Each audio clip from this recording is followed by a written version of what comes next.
आप देख रहे हैं AP24 न्यूज और वक्त हो गया है फास्ट से भी फास्ट खबरों का। राष्ट्रपति 4 से 7 फरवरी तक कर्नाटक और आंध्र प्रदेश के दौरे पर हैं। अपने दौरे के आखिरी दिन राष्ट्रपति ने कहा, देश को कोरोना योद्धाओं का गर्व है। इसके साथ ही राष्ट्रपति ने मेधावी छात्रों को डिग्रियां भी प्रदान की।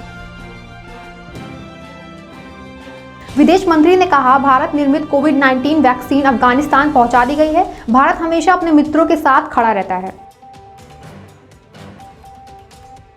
टिकरी बॉर्डर पर आंदोलन की जिद निवासी 82 वर्षीय किसान जिले सिंह लाठर डटे हुए हैं। उन्होंने कहा है, सर्दी व बरसात को सह लिया जाएगा, हक नहीं मिला तो गर्मी को भी यहीं काट कर जाएंगे।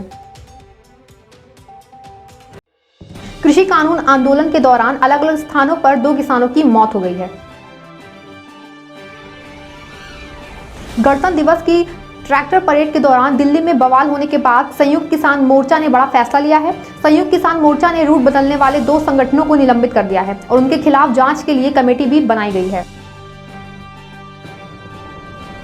केंद्र सरकार के प्रदेश के सभी मंडल मुख्यालयों पर एक सैनिक स्कूल स्थापित करने की मांग की गई है। इससे संबंधित प्रस्ताव केंद्र सरकार को भेज दिया गया है।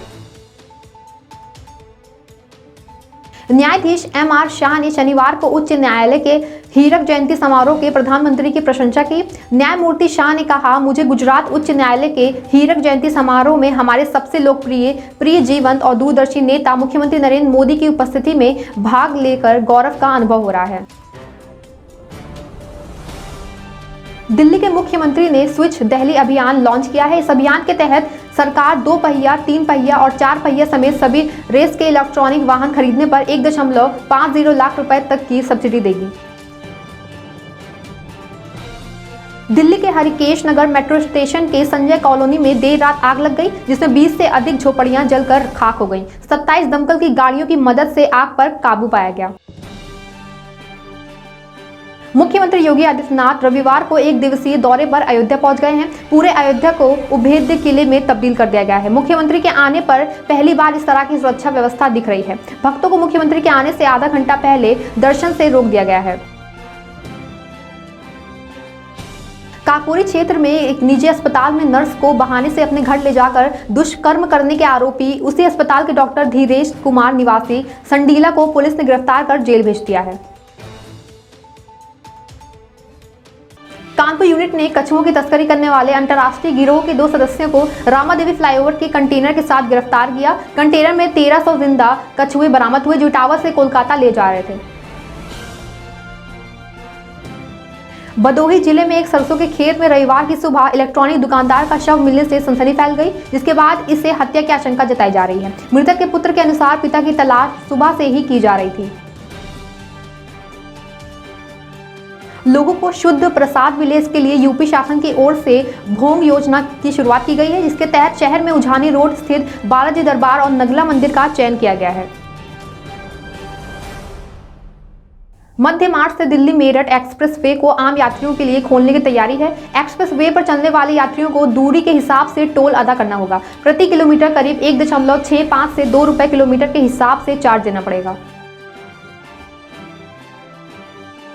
साइबर सेल ने नौकरी का झांसा देकर ठगी करने वाले 4 आरोपियों को गिरफ्तार किया है। 12वीं पास चारों आरोपी फर्जी कॉल सेंटर चलाकर वारदात को अंजाम दे रहे थे। उनके पास से 14 mobile phone, 7 SIM card, 3 ATM card, 2 laptop और 1 कॉलिंग डाटा उपलब्ध किया गया है। केंद्रीय मंत्री मुख्तार अब्बास नकवी ने कहा कि भारत की छवि बिगाड़ने की साजिश हो रही है। इसके लिए भारत में भय और भ्रम का माहौल बनाया जा रहा है। कुछ खास विपक्षी दल के पिटे हुए पॉलिटिक प्लेयर ऐसा कर रहे हैं। महाराष्ट्र के थाने के खजूरी में स्थित महाराष्ट्र राज्य विद्युत वितरण कंपनी के कार्यालय में सुबह सुबह आग लग गई। आग इतनी तेज थी कि इसकी लपटें दूर दूर तक दिखाई दे रही थी। तो वहीं मौके पर दमकल की गाड़ियां पहुंची और आग पर काबू भी कर लिया। कुंभ स्नान के लिए आने वाले यात्रियों को मेला पास जारी किया जाएगा। बिना पास के किसी भी यात्री को कुंभ मेला क्षेत्र में प्रवेश नहीं मिलेगा। सोमवार से कुंभ मेला ड्यूटी में तैनात कर्मचारियों का टीकाकरण शुरू किया जाएगा। हरियाणा के जिले में पिता ने बेटी और बेटे पर कुल्हाड़ी से हमला कर दिया। मां ने धक्का देकर बेटे की जान बचा ली, लेकिन सो रही 11 साल की बेटी के गले पर कुल्हाड़ी से वार कर पिता ने उसकी हत्या कर दी। घटना के बाद आरोपी फरार हो गया। बसपा के पूर्व पदाधिकारी ने एसडीएम सहसवान ने कासुनी के बाद विषाक्त पदार्थ खा लिया। गंभीर हालत में बरेली जाते वक्त रास्ते में उनकी मौत हो गई। परिवार वालों ने एसडीएम पर गंभीर आरोप लगाते हुए जिला अस्पताल में हंगामा कर दिया। तमिलनाडु के चेन्नई से 30 जनवरी को अगवा किए गए नौसेना नाविक को महाराष्ट्र के पालघर जिले के जंगलों में जिंदा जला दिया गया था। बुरी तरह से झुलसते नाविक की अस्पताल में मौत हो गई। तो वहीं सूरज के पिता ने अपने बेटे के लिए इंसाफ की गुहार लगाई है। हिमाचल प्रदेश राज्य चुनाव आयोग नए नगर नियमों में चुनाव करने की तैयारी में जुट गया है। इसी के चलते नए नगर नियमों की वोटर लिस्टों की मैपिंग और पोलिंग स्टेशन बनाने के निर्देश जारी किए गए हैं। नक्सली हमले में शहीद हुए जवानों की कहानी को वेब सीरीज में दिखाया जाएगा। सीआरपीएफ अधिकारियों ने बताया, वेब सीरीज में शहीदों के साथ ही कलाकार भी भूमिका में नजर आएंगे। फ्लोरिडा के एक व्यक्ति पर चोरी का आरोप लगा था। वो जूम के जरिए बोवार्ड कंट्री के न्यायाधीश तबीथा ब्लैकमून के समक्ष वर्चुअल सुनवाई के लिए पेश हुआ। जूम कॉल आते ही लेविस ने न्यायाधीश को देखा और पूछा कि आप कैसे हैं, जिसके बाद कहा, जज आप बहुत सुंदर हैं और मैं आपसे प्यार करने लगा हूं।